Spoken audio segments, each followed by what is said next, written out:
All right. Good afternoon, everyone. Rich Swerbinsky with the Mortgage Collaborative here in our regular Tuesday, 2 p.m. Eastern time slot with the last week in Mortgage Today, weekly look at the latest news headlines in the mortgage industry.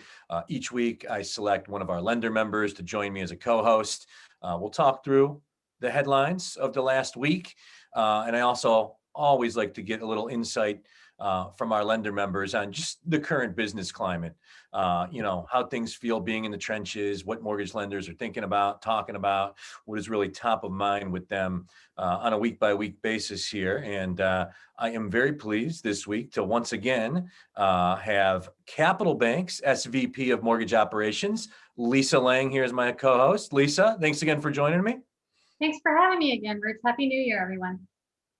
Happy New Year to you, and let's get right into it. How can we not lead with the recent announcement that President-elect Biden going to look to make an immediate change at the head of the CFPB, announcing that he's going to be appointing Rohit Chopra, who is a person that worked very intimately with Senator Elizabeth Warren to form that agency, now going back close to 10 years ago, if not more.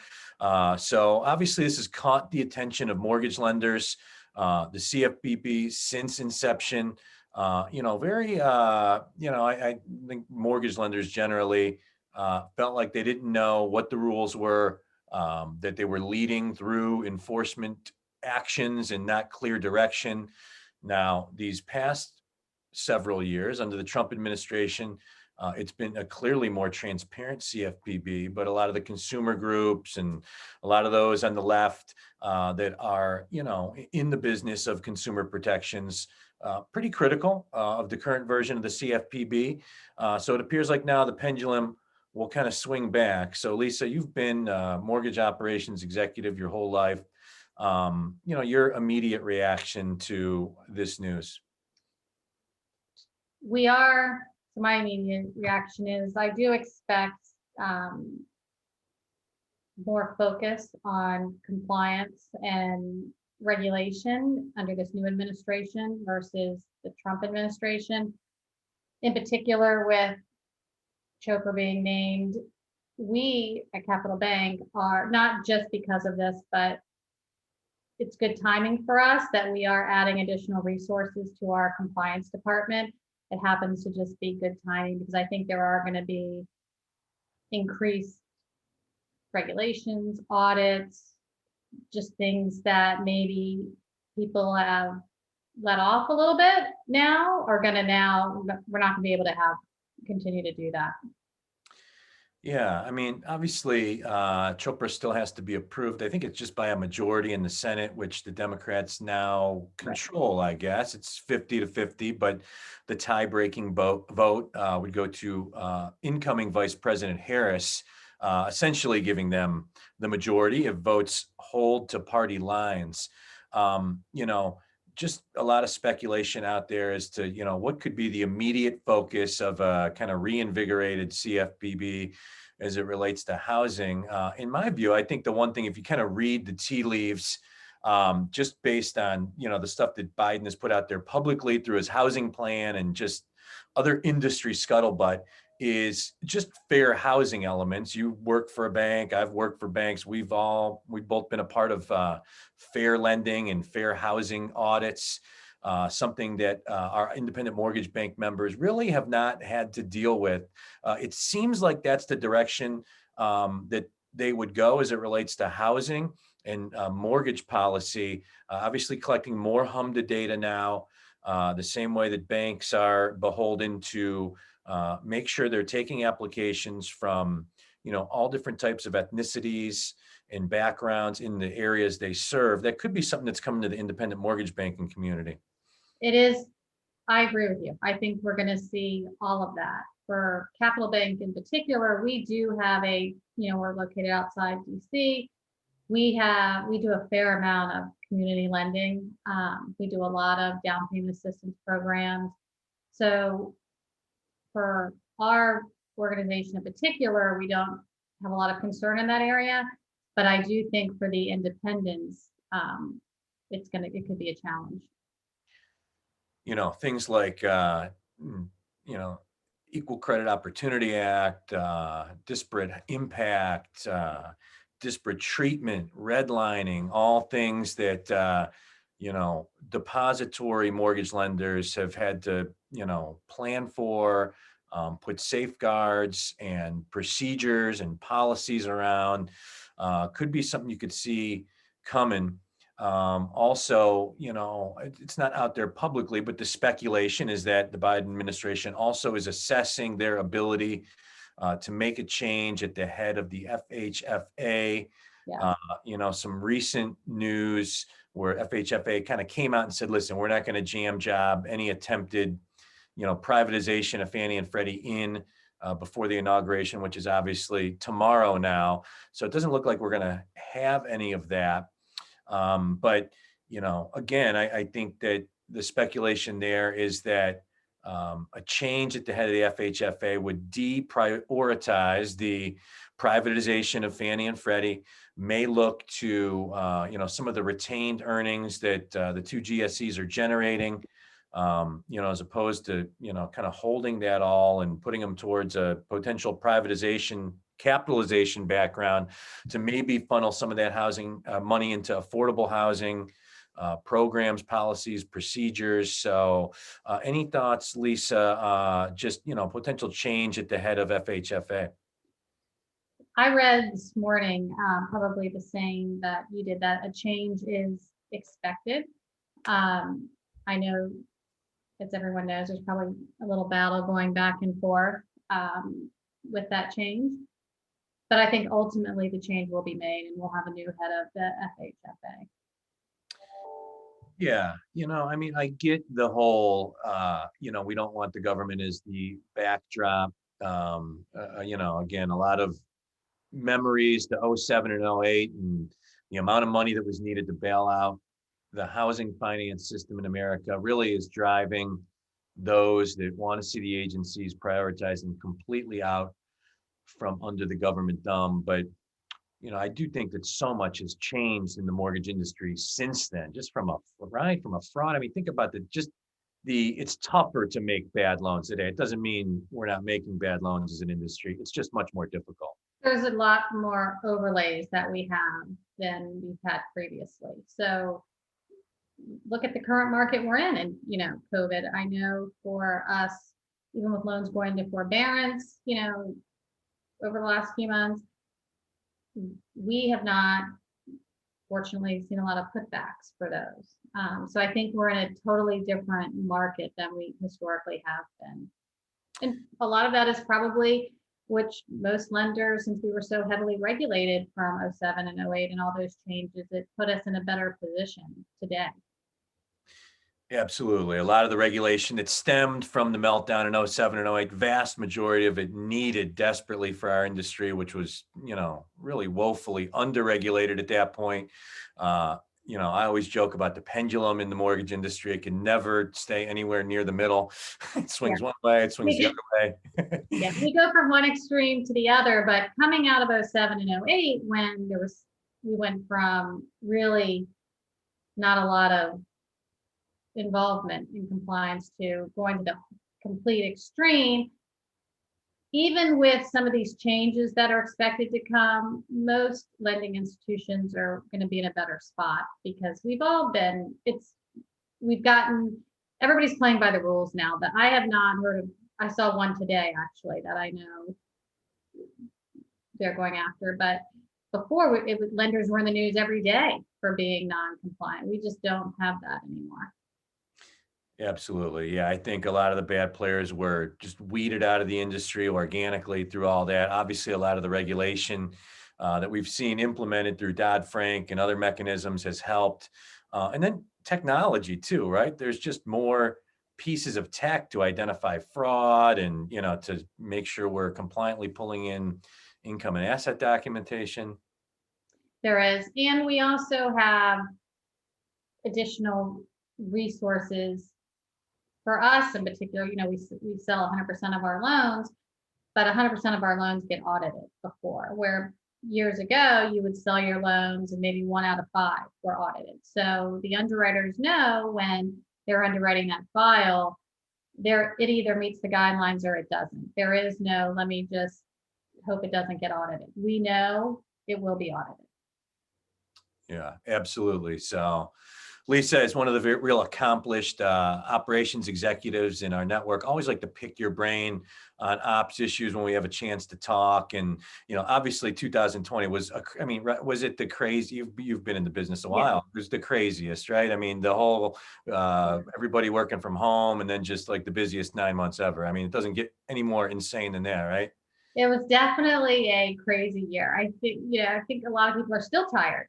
Um, but it was also a lot of positives came out of it. There were, because the industry in general, but I will speak to like my operations team, I saw different employees throughout the organization perform at a different level that they probably weren't even aware that they could perform at. So that was a real positive, and it really showed a lot of team members it was all hands on deck, where everybody really came together to get just the mass amount of loans we had through the system. Just in my talks with leaders like yourself within our network, one of the things I've heard people talking about late last year and into this year is just development of leadership and development of leaders. A little bit more difficult. Obviously, a lot of advantages associated with the entirely remote climate that the majority of our lenders are in right now. But how have you managed that, right? It's tougher, right, to develop leaders to step up and fill roles within your organization when you're not in the office together every day, correct? Correct. But we've had, for instance, my direct managers, for instance, like my head of processing, secondary, a couple other roles.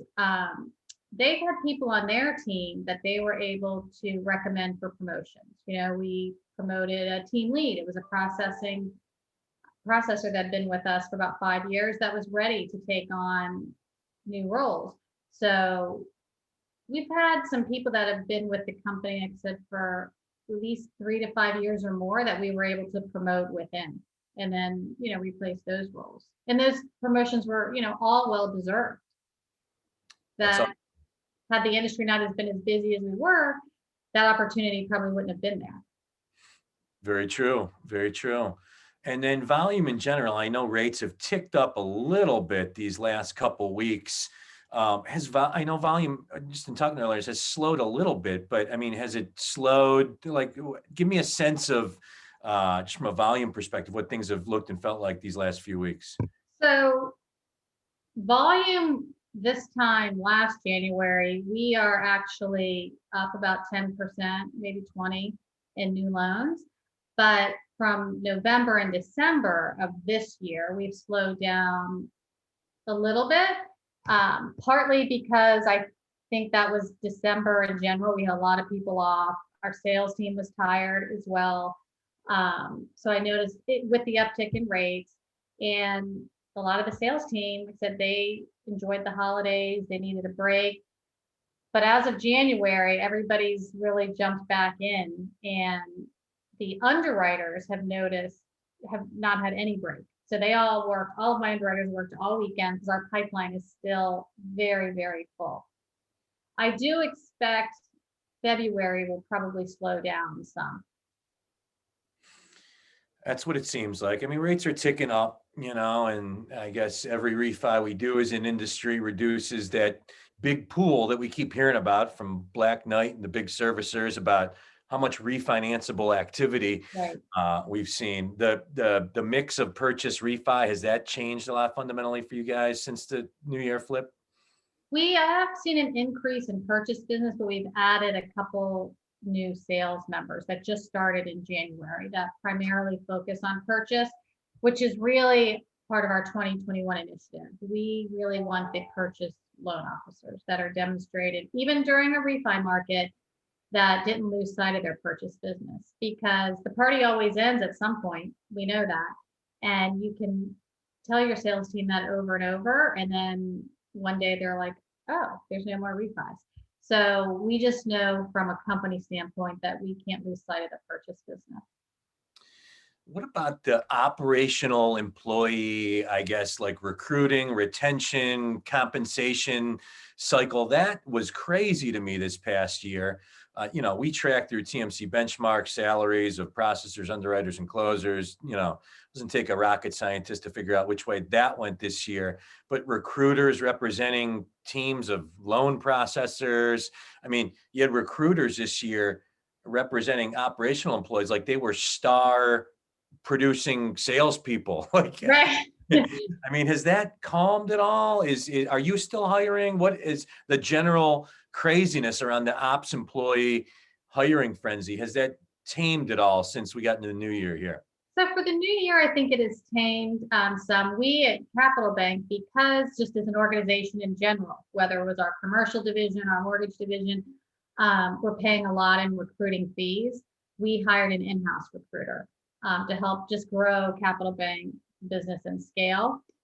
But as far as specifically to mortgage, we haven't had a lot of turnover since, well, we're only in January, but really the fourth quarter through now.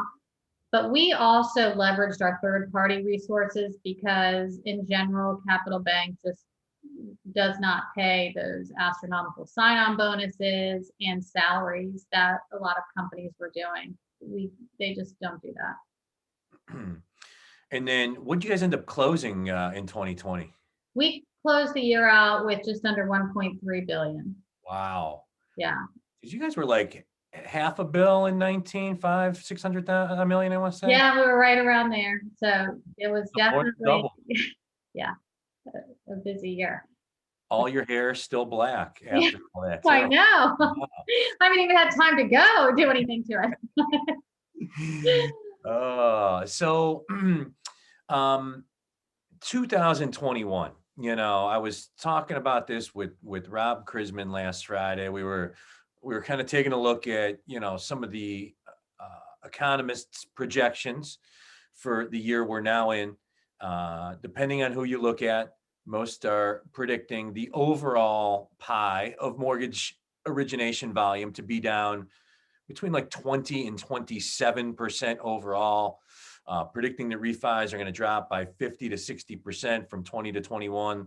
The purchases will tick up from 6 or 7 or to 12%, depending on who you look at.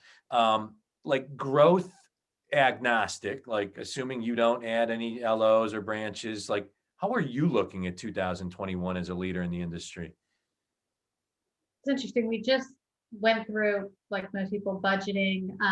We are expecting a drop off in refinance business, but we also think purchase is going to be strong. And depending which metrics you look at, whether it's from Freddie or Fannie or MBA, and they're definitely differing on Q3 and Q4. We're cautiously optimistic on that. With the new administration coming in, the uptick in rates, we are expecting there is going to be a drop off in Q3 and Q4. So we are planning for that, but we also are working on, some initiatives in-house to kind of curb the blow that's going to, we have other, with recruiting efforts, there's some marketing efforts, there's, specific products we're looking at. We still think 2021 is going to be a really strong year. Excellent. And that's the vibe I seem to be getting, just, talking to our members, that their gut feeling is that this year will be a little bit better than most are predicting, but who knows? The number of years that I've sat here in January and been anywhere near right on how the years ended up playing out. Well, who would have thought April of the year before at 18 or 19, that last week of the month, the market just opened up and the floodgates have been open ever since. So we do know the longer it goes on that our time to be this busy is going to shorten because it just doesn't last forever. Another one of the real challenges of leaders from mortgage lenders across America this past year has been the ability to manage other major initiatives within your mortgage lending operation, compared against just managing the day-to-day business, which always kind of has to come number one. Just talking to our members a year ago, last winter, I think all had, tech stack, platforms, how are we going to, build out our infrastructure from a mortgage tech perspective as it relates to manufacturing loans. Not a lot of time to deal with a lot of that, especially implementations last year. How are you looking at that? Is it, we want to continue to grow our sales team and supplement that sales growth with our good ops people we have now and tech? I know we were going back and forth a little bit in the last couple of days just on tech stuff and tech options within our network. How are you looking at technology as it relates to the mortgage manufacturing process as we go into the heart of 2021 here? Technology is our number one initiative. We are looking to make investments in technology, streamline our manufacturing process, as you say, from literally beginning to end. Instead of getting one piece automated, but another piece is so manual, we want it seamless from beginning to end. We are investing in additional IT resources because we do know that can be dedicated to certain projects to make that happen.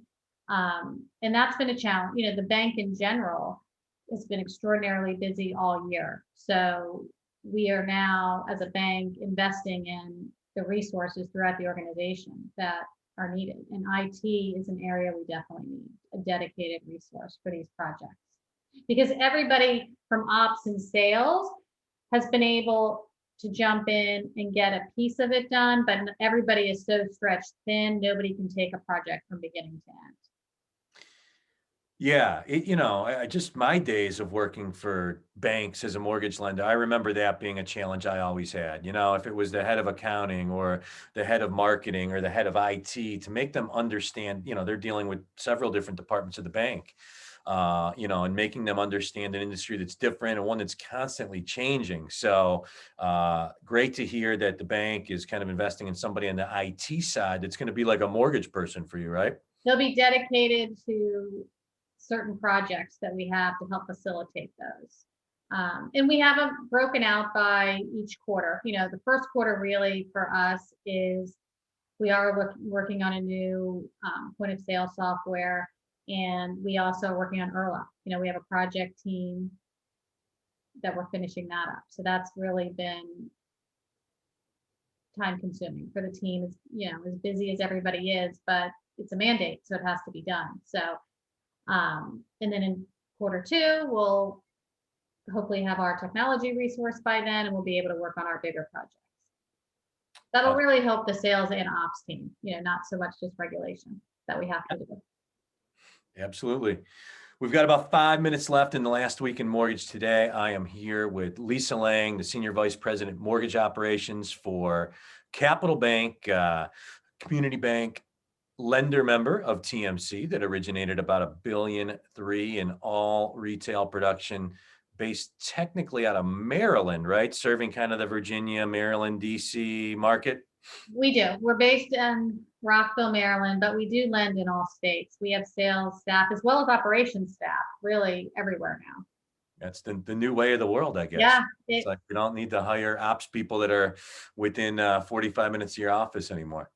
No, and that has actually been a real benefit, especially for some of the managers that struggled with, in the past, hiring somebody that may have been remote or lived an hour and a half away. So there has been a lot of positives that came out of, COVID as well. But having said that, people, I do think, still miss a little bit of the face-to-face interaction. Yeah, I'm so ready to talk business at a bar at a Right. industry conference. It's, Without a mask. without a mask, exactly. Oh, too funny. So do you guys do any construction lending at Capital Bank? Not really. Our commercial group will, and they'll put it on the portfolio. What's the inventory issue like? I know that, I have some family in Northern Virginia, the home values are high there, it's a great, They are. but what's the inventory and housing climate like in that area right now? It's very competitive. Inventory is very low. There's some concern that we could, be on a bubble. Um, 2, 3, 5 contracts are being written on for every offer, increasing the price, waiving, contingencies, home inspections. So that's something that we need to be keeping an eye on because, as we know, that's happened in the past and that did not help our industry at all. But inventory is, and a lot of it is probably have to do with COVID as well, too. People are looking for that next home, knowing they're going to be staying remote. Yeah, the value of a home, definitely different spot than it was a year ago. People spending so much time in their homes. Good thing ultimately for our industry, the country as well. And as you mentioned, some good things that will come out of this whole mess for our industry and for the country as a whole. So, Seeing a lot of second home purchases on the Eastern Shore as well. People, I think, want that break. They're like, well, if I have to be stuck in the house, I'll work from the beach. So yeah. very busy in that market. So you mentioned a couple things that are really top of mind for you as an industry leader as we get into the new year here. You mentioned obviously technology and adding an internal resource and new point of sale system and platform. We talked about the regulatory changes that could be coming and just the importance as an ops leader to keep an eye on that landscape as it looks like it's going to be changing again. What else outside of, like closing loans and managing your team and developing leaders, really is top of mind for you, just organizationally as we get into the new year here? Organization, I'm always looking for efficiencies, and streamlining the process. So that is also on our strategic plan, as I mentioned. And all of that plays together with technology. Technology, especially with everybody being remote, is really the key component to making all those efficiencies work because it's not the days of let me run down to so and so's desk, she can take care of that for you are gone. So it's really technology based now.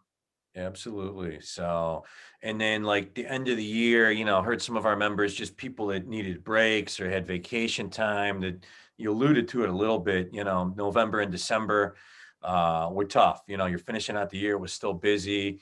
People are kind of strapped. How did you like just culture and managing through all that? Anything unique that you guys did at Capital Bank or ways that really fought to maintain, forge, great company culture as you fought through a crazy year and a crazy end of the year? Well, similar to this, we do a lot of Zoom meetings. And we do, even for holidays, we sent everyone a gift card um, to spend, for dinners for their family or, desserts. Throughout the year, we did those, kind of things. Everybody was disappointed that, there was not a holiday party. We all look forward to that.